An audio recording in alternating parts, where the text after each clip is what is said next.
Welcome, everyone. My name is Romina De Angelis, and I am a social and qualitative research methods specialist at Statistics for Sustainable Development.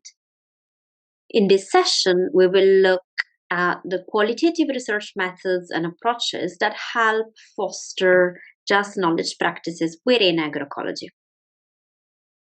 In particular, we will look firstly at two practical examples which will set the background for our group discussion. Then we will introduce the notions of epistemic injustice and then relate those to the research approaches that help foster just practices. Additionally, we will link those research approaches to existing work within CCRP, such as the work conducted within farmer research networks. Finally, we will think of some ideas for future steps that we can practically take within our work and share some final remarks or ask questions in the end. The first example relates to my own experience living and working within a tribal community in the Indian Himalayas. In particular, this community sort of rescued children from disadvantaged backgrounds or orphans and provided them with progressive education methods combined together with more traditional training into local cultural practices. I will specifically look at three aspects within this experience. Firstly, there was the fact that within the community, during out of school time, children were engaged in activities such as breaking rocks or construction work, which were usually activities conducted by adults in the surrounding villages. The second aspect has to do with the fact that local members of the community were carrying heavy bags with resources for the construction work sites. They were walking uphill carrying these heavy weights. And the third aspect has to do with practices employed in the community kitchen. In all three cases, both I and other international volunteers thought that there were better ways of doing things based on our Eurocentric perspective. That is to say, a Eurocentric perspective is one where you value your own cultural system or your own system of knowledge as being above other systems of knowledge. So in this case, in the first instance, we thought that children during out of school time should have been engaged into more children-like activities such as playing games. And in the second case, we thought that because the community had a truck, they could have loaded the truck with the resources that they needed uphill in the construction site, rather than having individual members having bags on their backs. And in the third instance, in the community kitchen, they used to cut cabbage using knives. And we thought that, for example, a vegetable grater would have made that activity easier, more efficient, or less effortful for community members. We then communicated our ideas to community members, but this situation escalated to a point where what these activities meant to me was in contrast with the way they were interpreted by the community. And the community leader summoned me and other international volunteers to his office late at night and told us that our interventions were being disruptive to the community and that in the first case, children needed to learn those skills in breaking rocks and doing construction work because they could have been useful to them in case they wanted to be employed in the surrounding villages after leaving the community, as we should not have expected that every student would have pursued higher education. In the second case, they explained that although the community did have a truck, it would have been a waste of fuel for them to use it within the community compound because fuel was quite expensive and not easy to find that altitude. And thirdly, the example of having more efficient ways to use in the kitchen, we were told that conducting the activity of chopping cabbage together just with using knives with more community members helped them build a sense of community and share time together. And us suggesting to do it otherwise was a very disruptive way. So being summoned to this meeting was very helpful for me to start questioning my own approach and my own way of interpreting things as compared to the way locals interpret things. The second example has to do with a critical analysis of a development project that was introduced in rural areas in Mozambique. In particular, it is taken from a paper that critically analyzed a livestock development project in rural Mozambique, where among the aims of the project, there was the aspect of changing the mindset of local goat keepers so that they would be able to make a profit from selling goats. In particular, the implementation of the project introduced the use of a scale in order to determine the price of goats based on their weight. This initiative, though, was met with resistance by local goat keepers as they were used to local practices of price agreements between individual producers and consumers, which were governed by the time of the year, whether the buyer was a community member or an outsider, and whether the sale occurred during the time of emergency. Price agreements did not work based on the capitalist market model, but based on the greater good for the community, where households who faced difficulties were supported with prices that were more fair to their situation. Similarly, during this project, capacity building on improving the profitability of goats was organized with the aim of changing local practices, which were labeled as being ad hoc or risky or informal, into more market-led activities, and these trainings were organized without including the existing knowledge of local goat keepers.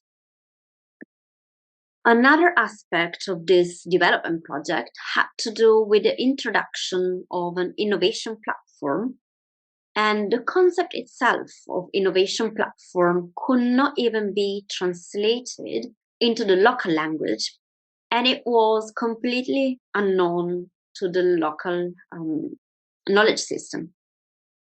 In fact, local members of the community, were expected to understand the principles of how an innovation platform functions so that the project team could then hand it over to them after some time, and then without even taking into consideration the fact that they may have had other local ways of taking decisions. One example of local ways of taking decisions is the one called palaver, where community members engage into discussions until they all agree a consensus on the decision to be taken.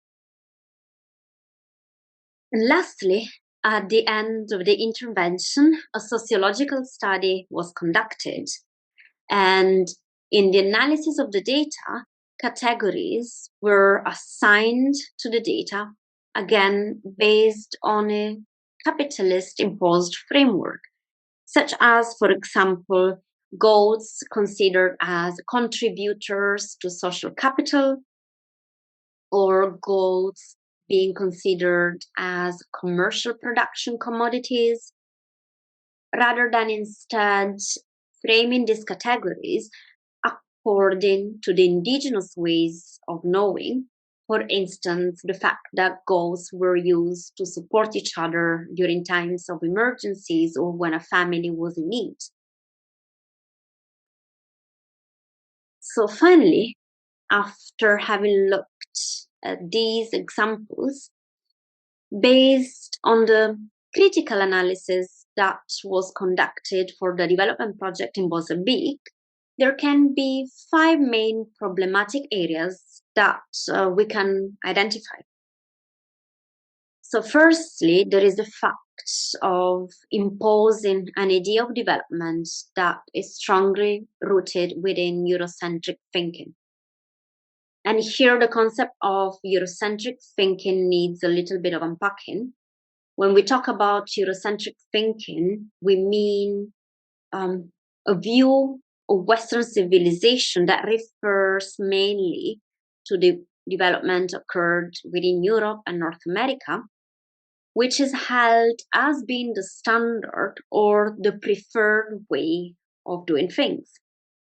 So when we talk about imposing a Eurocentric view or like a Eurocentric approach, we talk about imposing a view that comes from Western civilization, which is a process that disregards the existing knowledge and tradition, for example, of the Mompa community in the Indian examples provided first, or the rural community in Mozambique. Another aspect that was problematic in these examples was the fact of considering participants just as being beneficiaries of knowledge, which once again disregards the fact that they already carry their own local knowledge, which they could share with us. A third aspect has to do with organizing capacity building activities and trainings based once again on Eurocentric concepts. So once again, holding the standard of the Western civilization as the most acceptable standard, without even considering that participants' knowledge could be used or could be incorporated into conducting capacity building. Fourth aspect has to do with using, for example, the notion of innovative platform, where a market-led development approach or a notion of inclusion is limited to just not really involving taking into consideration everyone's perspective, but just making sure that there are representatives of marginalized groups within meetings, but without their voices really being heard. And a final aspect has to do with the fact that when we conduct research about the community, if we frame it within Eurocentric conceptual framework instead of using local ones, we may end up analyzing data or coming up with findings that are not really locally relevant. So in view of these examples and the problems that we mentioned, I would like for us to take a couple of minutes for each of us to think of similar experiences that we have encountered in our practices, and then share them with the groups for discussion.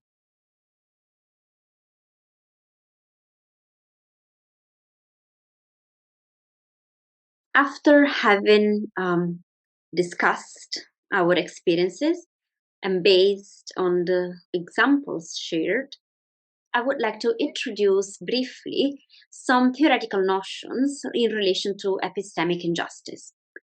So first of all, it would be once again good to unpack the notion of epistemic injustice. So, what do we talk about when we refer to the word epistemic?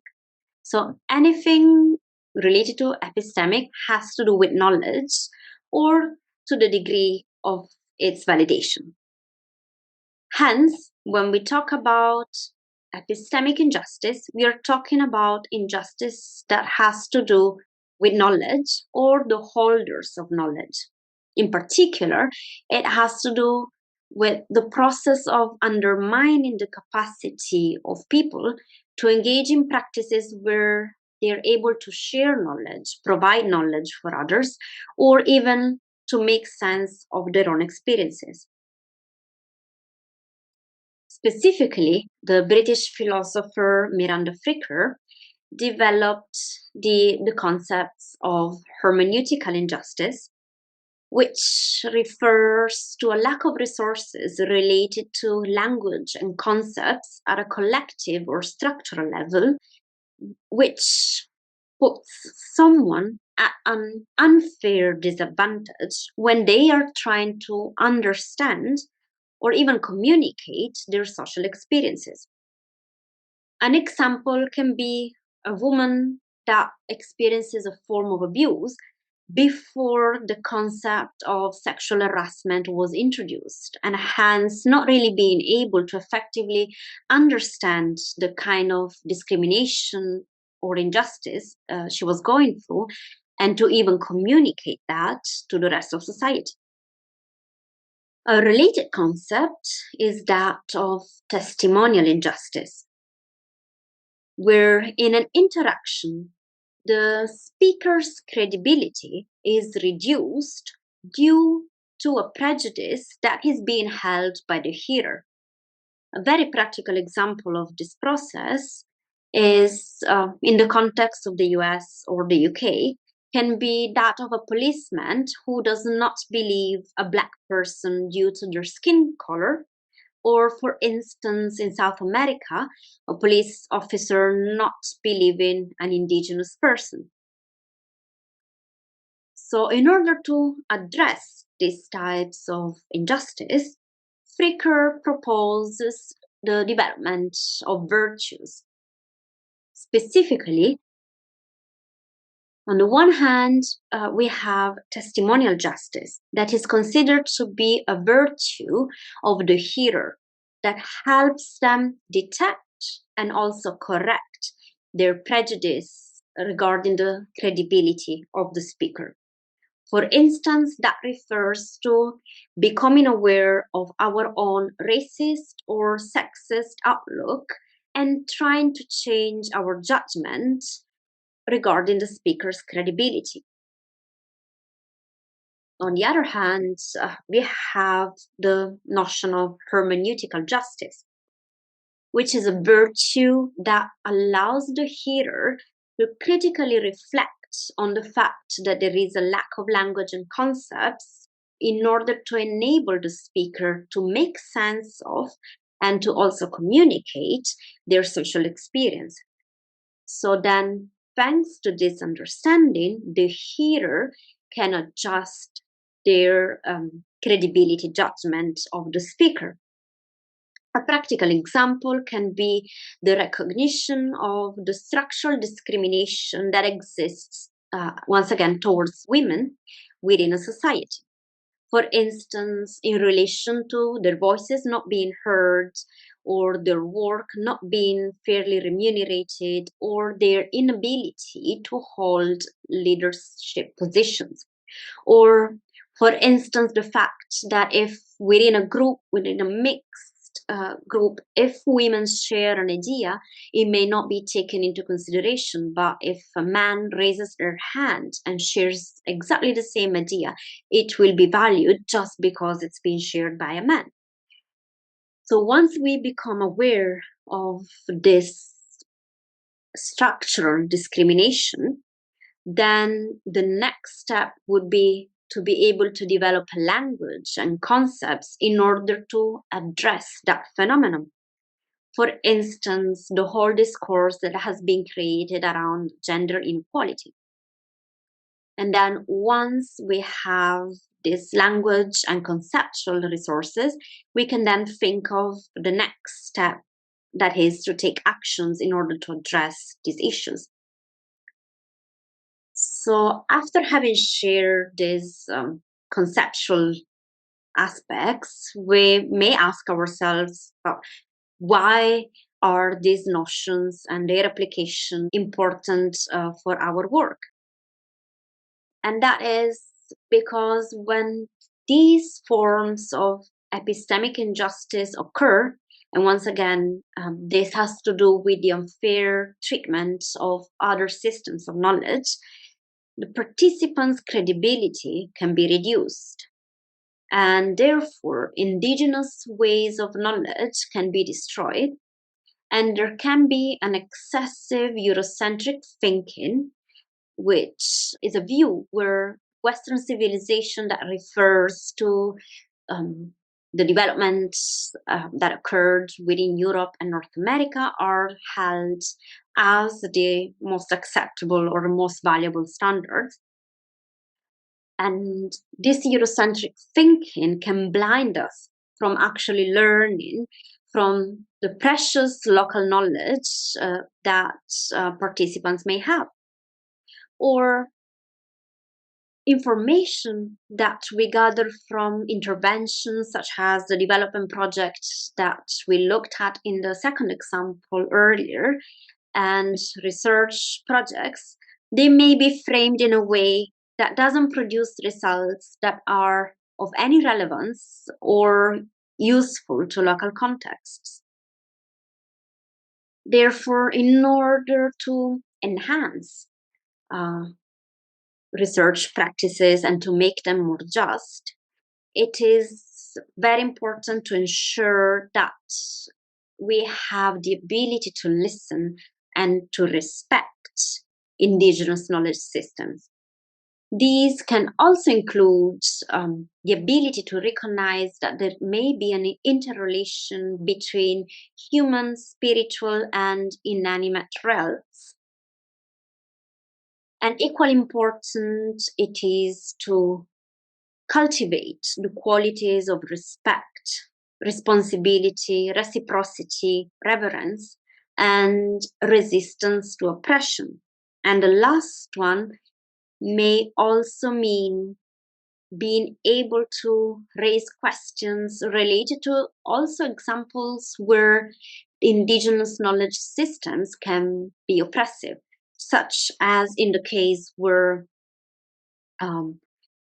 we need to deal with children's rights or women discrimination or other types of discrimination. So it is important to have the ability to question oneself and to question when different approaches are being unjust in different ways. And then it is important to employ research methods, such as, for example, the Ubuntu approach, where the indigenous community is placed at the center of the research process, and there is an emphasis on collaborative aspects, which can all help decolonize the research process. And I will, on purpose, not unpack the notion of decolonizing the research process, because that would entail probably getting into discussion that would take a whole new seminar, and probably we will have a seminar on that. But this, in practical terms, comprises a mix of using like the more conventional qualitative methods and instruments of research, such as what we know as focus group discussions or interviews or open-ended writing tasks or worksheets, as well as those instruments that can be seen as being more eccentric, such as playing games or hearing stories or having sessions with traditional healers or conducting home visits. Other just approaches that can actually contribute to having more just practices are returning transcripts to participants. transcripts from interviews or focus groups where participants can look at them and then they can validate and also provide feedback, but also agree on whether or not to include specific parts from the transcripts and to make meaning in a collaborative way. An example of a tool that can be used is that of photo voice, where a research question is posed to participants and they have to respond to that question by taking a photograph of their own choice. And then that photograph can later be used for group discussions to explore specific aspects. Another approach has to do with community-based research and participatory action research, which are approaches that can employ participatory rural appraisal techniques, where researchers and participants are redefined in equal terms and they become equal collaborators and co-producers of knowledge and research outputs. So we have examples like mapping and diagramming, transect walks, drawing timelines, and so on. But more in specific, I would like to place the emphasis on storytelling methodologies that can enable the communication of holistic knowledge within the context of time, place, and relationship. In particular, the example of yarning, that is conversational process that involves the sharing of stories to develop knowledge. Within this approach, in fact, the data collection takes the form of a dialogical, co-constructed conversation where indigenous participants are granted the power to guide the direction of the conversation without interruptions. So, once again, how do these concepts of justice and respecting systems of knowledge that allow people to express themselves get reflected in our FRN practices? For example, we already have our FRN principles that, if we look at in detail, we will find are very much aligned with the notions of epistemic injustice, or rather epistemic justice, that we explored earlier. But in particular, sometimes it can be challenging to really ensure that all of these principles are translated into practice.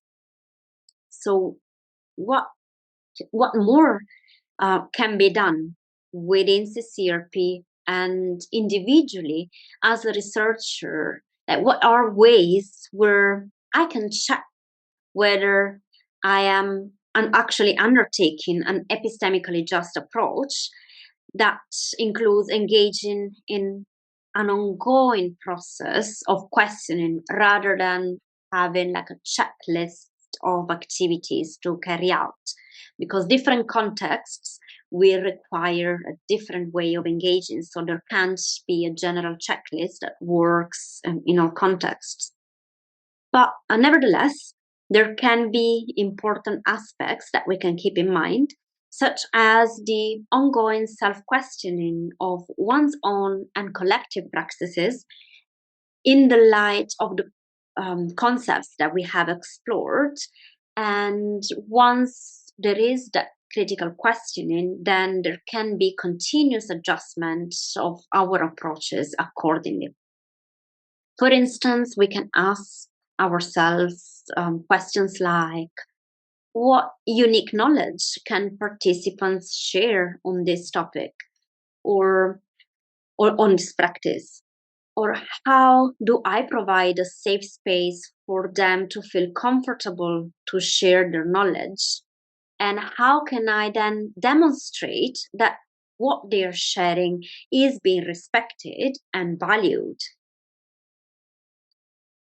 Another aspect to take into consideration is the question of whether marginalized farmers or collaborators' perspectives are adequately represented, or is it just tokenistic, which again refers to the fact of checking whether I am only including representatives from the most marginalized groups without ensuring that they get the chance to share their knowledge or that their voices are truly being heard and taken into consideration.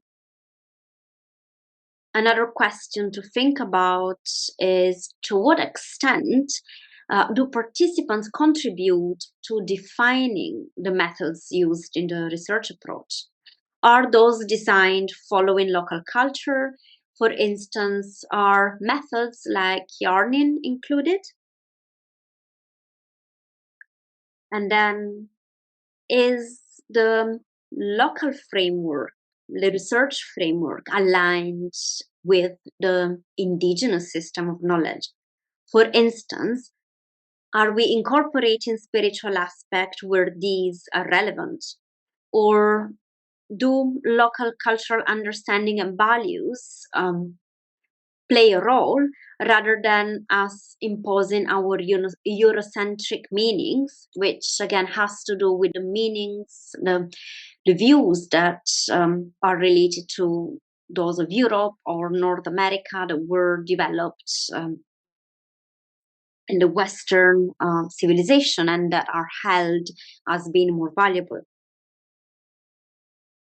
And also, is local knowledge actually incorporated in the trainings that are conducted with the community? And an example can be that of making sure that we strengthen the synergies between multiple systems of knowledge.